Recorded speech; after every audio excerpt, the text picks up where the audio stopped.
picked up by the OBE so that it can go live. And there's all this stuff that, I mean, this is one area where I really am very bad at. And so I've kind of messed it up, but I'm still working on it. And I'm going to figure out how to do these calls.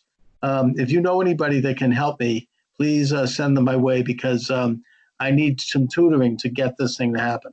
Well, you know what you should do is you should do Zoom. Zoom is Probably. much And with Zoom, I can record it too, right? And with Zoom, can I download it into a file and all that? You can do all that stuff. Mm-hmm. Yeah, I probably should do Zoom. Forget Skype. Skype is driving me crazy. Yeah, so what's happening with you? How are you holding up with the lockdown? Oh, well, I'm doing all right. You know, it's not much different than what I normally do anyway. No, me too. But at the same time, I wonder if life is ever going to get back to normal. I mean, it's just... It will. It will. Okay. I was just watching a movie earlier. I happened to be, my wife and I are having a fine time here, and we're just, relaxing. But I'm watching this movie, and I'm realizing, hey, they're going out to a gas station, they're going out to dinner, they're walking around.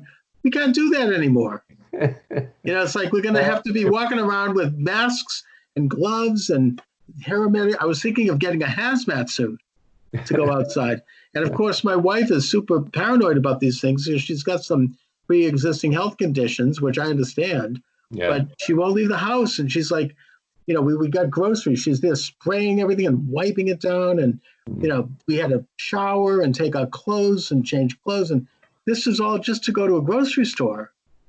And I know I'm not the only one having that. I mean, I'm not, I'm concerned too. I don't want to catch this thing. Right. No. I mean, it's not pretty. I mean, it's pretty bad. Yeah. Yeah.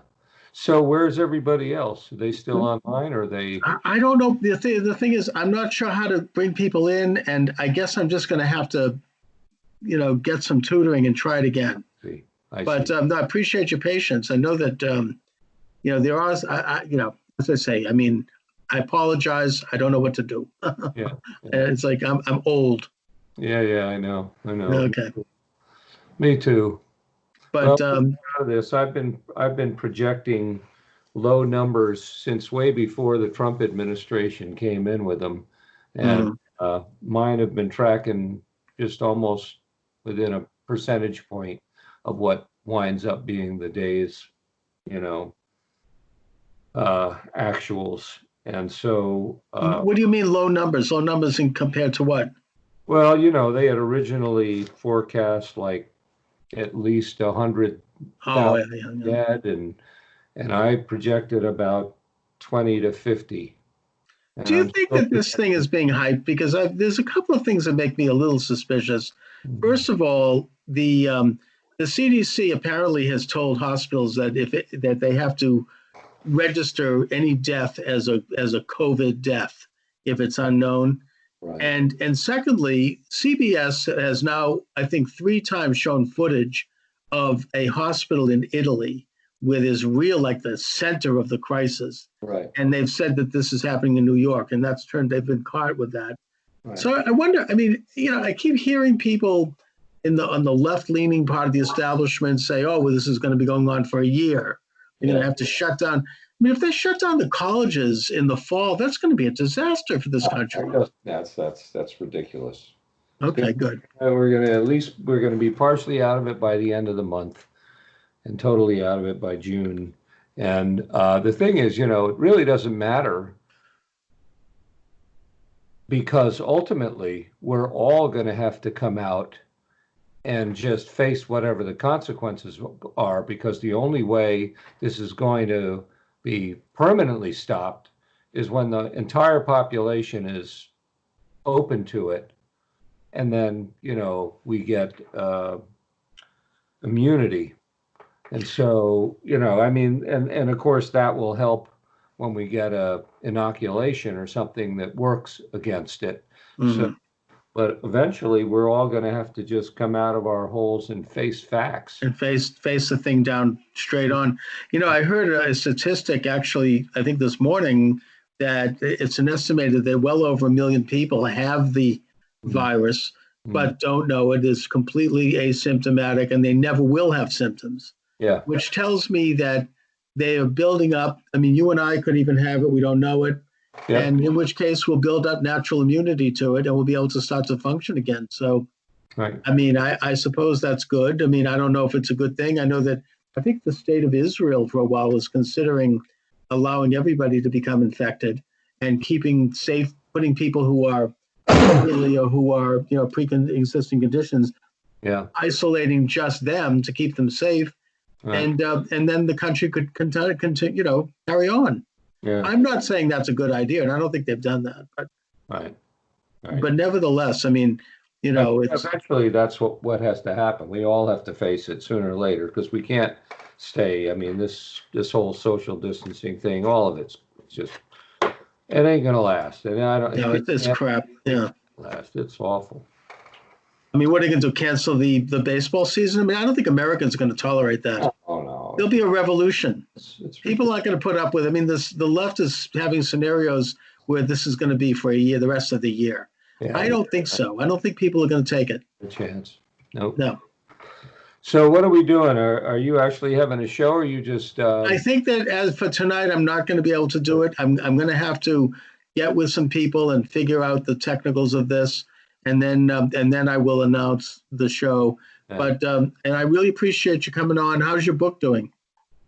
I mean, I only sell it actually. I only make money on it when I go out and do speaking engagements, and of course, I'm not doing that. I'm running for Congress.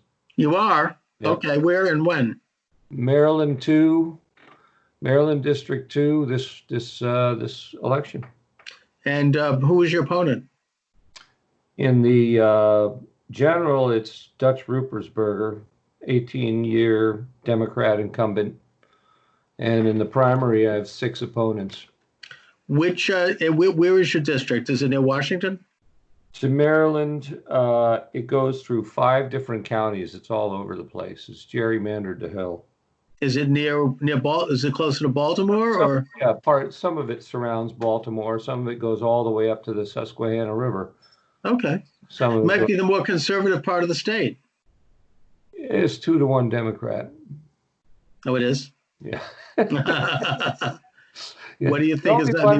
The only conservative one is District 1, and Andy Harris has that one, and he's got it locked, and I wouldn't want to challenge him. That's like way out in Cumberland County, right? No, that's Eastern Shore mostly. Oh, is that right? So you, as a candidate for Congress, and I'm speaking here as somebody who also I ran for Congress a couple of years back, against Barney Frank. Oh. And it was a very enlightening experience because it caused me to go out and meet thousands of people and talk to people on the street. And I got a good sense of what people cared about. It was very transformative for me. About me in my bubble, I learned a lot of pragmatic things. It kind of brings you to the real world. It was a great experience, and I recommend it. Cool. What are your thoughts regarding the feelings, the attitudes, the beliefs, the desires of the constituents in your district right now? Because I'm sure you're getting around. I'm not getting around at all. Well, not today, but of course, you know what I mean. Well, no, the my district, probably the biggest concern is economics because, my district encompasses the blue collar, blue dog Democrats. A lot of them will vote Republican, and some of them have already switched to Republican. Where the steel mills used to be, it's a big labor union type place. The port, the steel mills, all that big industry that no longer exists in Baltimore. And so the big question is how to get more growth in that particular area, and that is a big concern to those people. And then statewide, probably the other biggest concern is the education. They just passed a $30 billion Board of Education bill. Oh boy.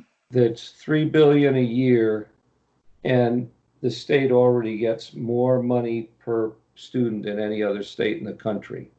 You know something, if you as a candidate could somehow get your hands on that budget and take exact look at who's getting what, where does this money go to? I mean, this is really, it's a real rotten deal. I mean, for the people of Maryland, it's not going to improve the education of a single child. Not a bit. Not a bit.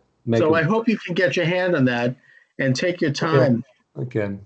Combing through it with a fine-tooth comb and name the people and find out which agencies are getting it, and then look at those agencies. This is very important work. Find out what they do. Why do they need the money? What are they doing with the money? I mean, it's very corrupt. That's a rotten deal. I mean, it's rotten. So, James, I congratulate you for that. Thanks. And anyway, but I apologize for the messed up here program, but I'm working on it. I hope to get a program going where I can just get people together every night, late, and we can really kind of open up on some issues. Really do Zoom. It's so much better. Thank you. Thank you very much. Yeah. All right, James Simpson, thank you for joining me. All right, take care. Have a good one. You too. You too.